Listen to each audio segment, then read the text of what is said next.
Hi guys! Samahan niyo ako sa aking ganap ngayong araw. Dahil ngayong araw guys ay buhay nanay serye muna tayo. Maaga nga akong nagising dyan para asikasuhin ko ng aking asawa bago ito pumasok sa kanyang trabaho. At nung makalis na nga siya ay agad ko namang sinimulan ang aking paglilinis. Hindi pa nga ako tapos sa paglilinis pero may isang bata na nagre-request na lutuan ko daw siya ng pansit canton. Kaya yun nilutuan ko na lang dahil papasok nga siya sa school at kailangan may laman ng kanyang tiyan. Tuwang-tuwa nga dyan ang anak ko dahil makakakain na naman siya ng paborito niyang pansit canton ngayong araw. Totoo nga lang po ay hindi ko sila sinasanay kumain ng ganito dahil alam niyo na po hindi ito healthy. Pero dahil ngayong araw lang naman ay pinagbigyan ko na nga lang siya. At habang kumakain din yung anak ko ay pinagpatuloy ko na ang aking paglilinis. At nung matapos na nga ako maglinis ay pumunta na ako dito sa lababo para maghugas.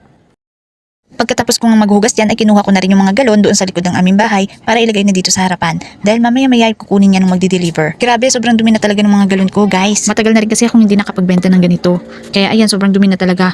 Ang dumi na talaga ng mga galon ko. Pero sabi nung kumuha, sila na daw bahala maglinis. Kaya yun, pinadala ko na. Matapos na ako sa aking mga ginagawa ay nasikaso ko na rin ang aking anak na babae. At hinatid ko na rin ito sa school. At nung mahihatid ko na yung anak ko, umuwi na rin ako sa bahay. Sakto pagka uwi ko, dumating naman yung pinadeliver ko na mineral water. Dahil nga gustong gusto ko talaga makapagbenta na ng tubig. Kaso wala talaga akong mapaglalagyan nito. Kaya naman naisip ng asawa ko na yung upuan namin dati ay lagyan niya na lang ng yero sa ibabaw at lagyan ng steel matting sa harapan para kitang-kita daw yung aking mga ibebenta na tubig at hindi mananakaw. Para-paraan na lang talaga para magkaroon ng lalagyan. At bukod doon, kahit nasa bahay lang ako, may benta at kita ako kahit pabarya-barya lang. Nakahiwa na nga pala ako ng sibuyas at bawang. Ni-slice ko na rin yung chicken. Yun kasi yung ihalo ko dito sa sitaw na lulutuin ko. Okay guys, pagkatapos ko ipakita ang lulutuin ko, ay sisimulan ko namang mag-isa. Una ko nga dyan, iginisa guys yung bawang at sibuyas. Kaso di ko na na-videohan.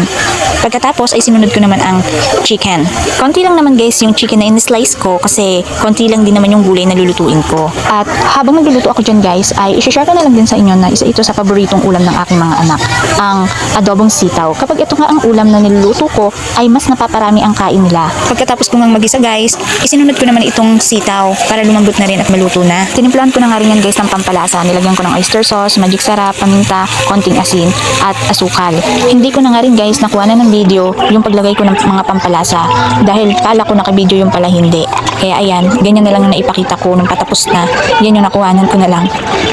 So, ayan na guys, ready to serve na ang aking adobong sitaw. Hanggang dito na lang po ang video ito. Salamat sa inyong panunood. God bless and bye-bye!